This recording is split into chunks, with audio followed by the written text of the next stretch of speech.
Assalamualaikum warahmatullahi wabarakatuh. Kami di sini hadir untuk mempresentasikan tugas kelompok pada mata kuliah teori dan praktek akuntansi.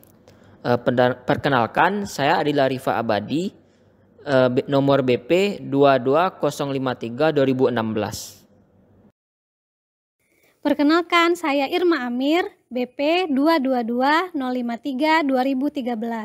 Kami berasal dari jurusan S2 Akuntansi, Fakultas Ekonomi, Universitas Andalas. Perkenalkan, nama saya Murdiawati, BP 2205320007. Makalah ini sebagai tugas terakhir kami sebelum ujian semester.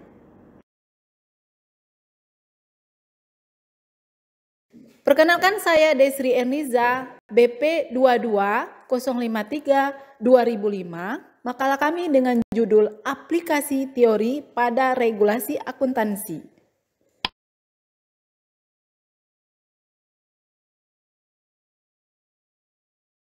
Adapun latar belakang makalah ini, ada 3 teori relevan pada akuntansi dan auditing yang dapat diaplikasikan dalam regulasi akuntansi. Ketiga teori tersebut adalah sebagai berikut. Pertama, teori pasar efisiensi, theory of efficient market. Teori pasar efisien menjelaskan bahwa pasar menjalankan fungsinya yang terbaik tanpa campur tangan pemerintah. Bagaimanapun, pemerintah secara aktif melakukan intervensi pada pasar tersebut, bukan hanya untuk mengatur bagaimana menjalankan pasar, tetapi juga menyediakan informasi yang digambarkan sebagai nyawa pasar modal. Yang kedua, teori keagenan, agensi teori. Teori keagenan menyatakan bahwa permintaan informasi keuangan bisa dikategorikan sebagai penata layanan atau untuk tujuan pengambilan keputusan. Teori ini berkonsentrasi pada hubungan di mana kesejahteraan satu orang, misalnya pemilik perusahaan, dipercayakan kepada agen, misalnya manajer perusahaan. Ketiga, teori regulasi, theories of regulation. Teori ini memiliki 2 asumsi. Pertama, semua anggota masyarakat adalah rasional secara ekonomi. Kedua, mengatakan bahwa pemerintah tidak memiliki peran independen untuk bermain dalam proses regulasi. Salah. Yang pertama, apa arti penting dari standar akuntansi? Yang kedua, apa arti penting dari auditing? Yang ketiga, apa arti yang dimaksud dengan teori pasar efisien? Yang keempat, apa yang dimaksud dengan teori keagenan? Yang kelima, apa yang dimaksud dengan teori regulasi? Tujuan penelitian ini adalah yang pertama untuk mengetahui arti penting dari standar akuntansi. Yang kedua, untuk mengetahui arti penting dari auditing. Yang ketiga, untuk mengetahui apa yang dimaksud dengan teori pasar efisien. Yang keempat, untuk mengetahui apa yang dimaksud dengan teori keagenan. Yang kelima, untuk mengetahui apa yang dimaksud dengan teori regulasi. Informasi akuntansi dan auditing, ada 3 prinsip akuntansi. Yang pertama, dasar untuk pedoman penentuan perlakuan akuntansi dalam menyusun maupun menginterpretasikan laporan keuangan. Yang kedua, pedoman peringkasan dan pengungkapan informasi keuangan. Yang ketiga, suatu kesepakatan atau aturan main tentang bagaimana laporan keuangan disusun agar terjadi komunikasi yang efektif antara pihak-pihak yang terpisah secara fisik dan fungsional. Teori keagenan. Pertama adalah hubungan antara pihak pertama atau prinsipal sebagai pemilik sumber daya yang akan mempercayakan sumber dayanya kepada pihak lain atau agen untuk mencapai tujuan prinsipal.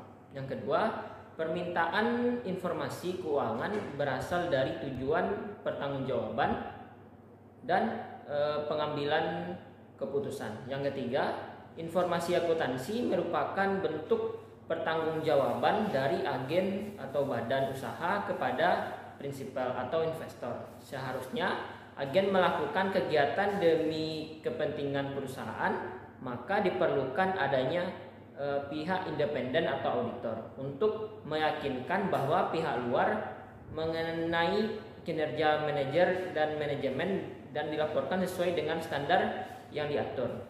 Ada teori regulasi. Perlunya regulasi untuk membantu mekanisme hubungan antara berbagai pihak. Yang kedua, intervensi pemerintah perlu dilakukan apabila terjadi kegagalan pasar. Dalam kerangka teoritis, regulasi ditujukan untuk melindungi konsumen dengan memperbaiki kinerja ekonomi perekonomian. Terpusat adalah alasan dalam melindungi kepentingan umum. Dalam teori ini, legislatif membuat aturan untuk melindungi pengguna laporan keuangan dengan meningkatkan kinerja ekonomi.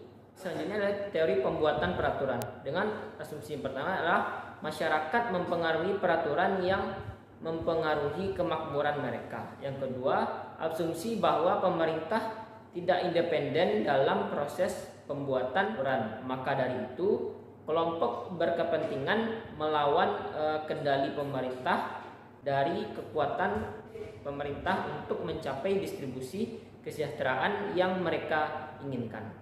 Kegagalan pasar akan terjadi apabila satu, tidak adanya persaingan. Yang kedua, barriers to entry, ketidaksempurnaan gap informasi antara pembeli dan penjual. Yang keempat, adanya pihak yang memperoleh informasi dengan biaya yang berbeda. Yang kelima, kepentingan konsumen yang diinvestasikan pada regulasi. Yang keenam, adanya agen. Yang ketujuh, pemerintah tidak independen dalam mengembangkan regulasi. Teori regulasi terdiri yang pertama yaitu public interest theory, yaitu kepentingan publik dengan asumsi satu, kepentingan konsumen diterjemahkan pada tindakan legislatif. Yang kedua, agen mencoba mencari peraturan untuk melindungi kepentingan publik. Agen-agen ini mungkin saja akan berusaha untuk memenuhi kebutuhannya sendiri, bukan memenuhi kebutuhan publik. Yang ketiga, pemerintah bersikap netral. Pemerintah tidak mempunyai peran yang independen untuk menjalankan peraturan pemerintah. Yang kedua, capture theory. Capture theory ini menyatakan bahwa walaupun alasan awal dari regulasi adalah untuk melindungi kepentingan publik, tujuan ini tidak akan tercapai karena pada proses regulasi sepembuat aturan atau pengatur akan kemudian mendominasi yang diatur. Ada pandangan bahwa entitas yang telah diregulasi itu umumnya akan mempengaruhi pembuat undang-undang dan memprediksi rangkaian kejadian di mana tujuan awal yaitu untuk kepentingan publik akan terhalangi dengan usaha untuk mencapai tujuan kelompok. Yang ketiga, ada private interest theory, yaitu yang pertama ketentuan yang melindungi kepentingan badan tertentu pada usahanya. Yang kedua, adanya regulasi di pasar modal dari supply and demand, dan ada satu kelompok yang berhasil kepentingannya atau eksekutif atau industri sebagai sisi yang permintaan atau demand dan legislatif sebagai supply. Yang ketiga, dasar penjelasannya the law of diminishing return ada antara ukuran kelompok dengan biaya proses politik. Regulasi akan terjadi karena adanya manfaat.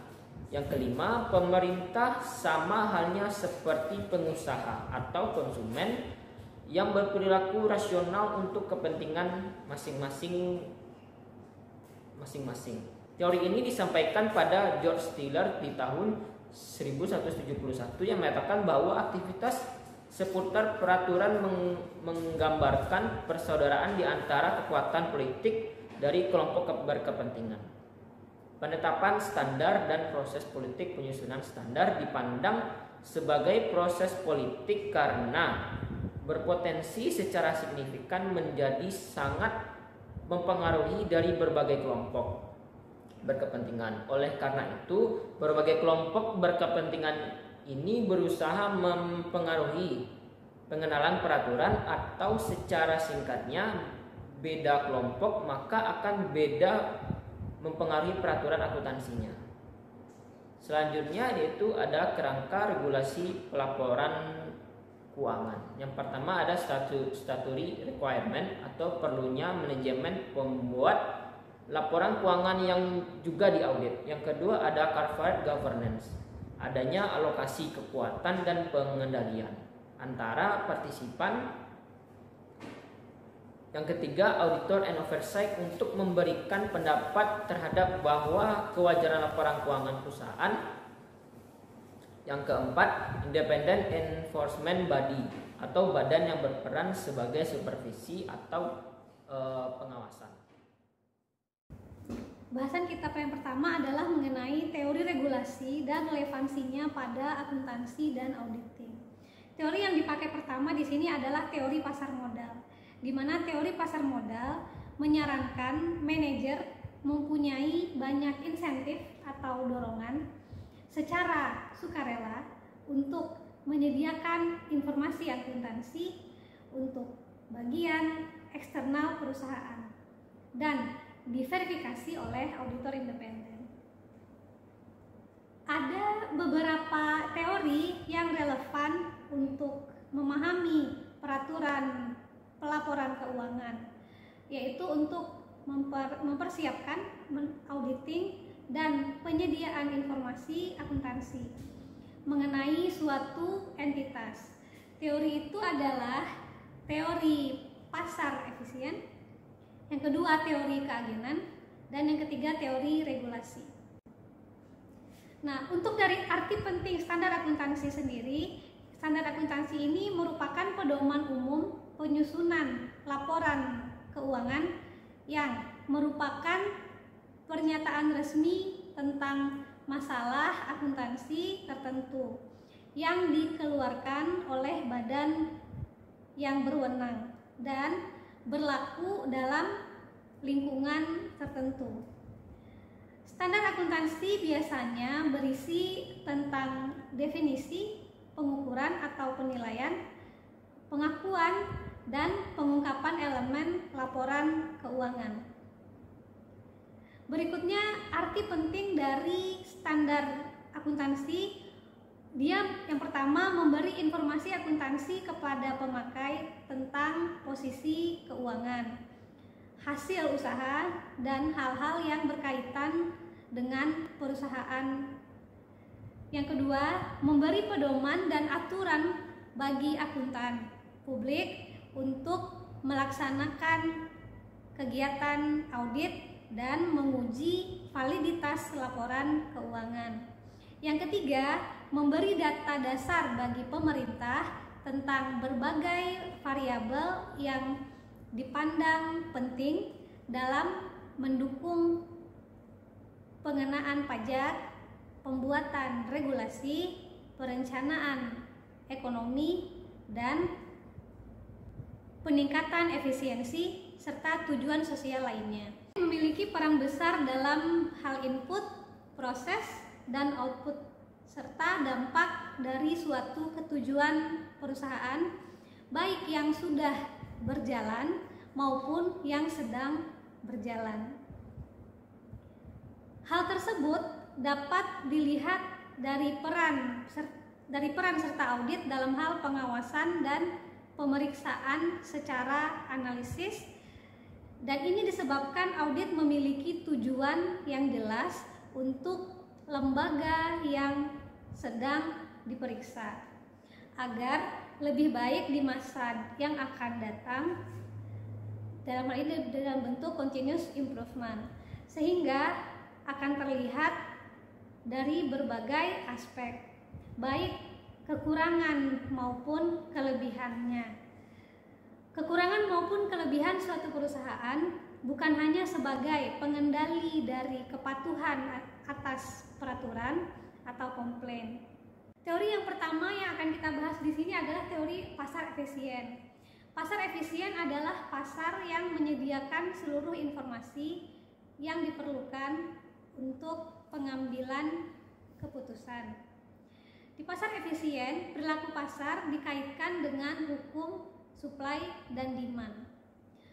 Supply dan demand ini dipengaruhi informasi keuangan.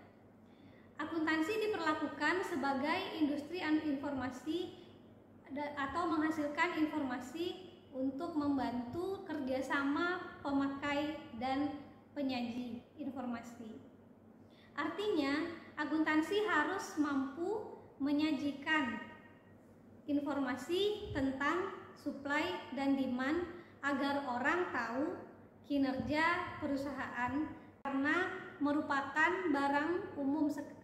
Sekali informasi akuntansi dikeluarkan oleh perusahaan, hal itu tersedia untuk semua. Oleh karena itu, hanya peraturan yang bisa mendesak perusahaan untuk menghasilkan informasi yang memenuhi permintaan yang nyata dan menjamin efisiensi pasar. Perusahaan memonopoli penawaran informasi tersebut.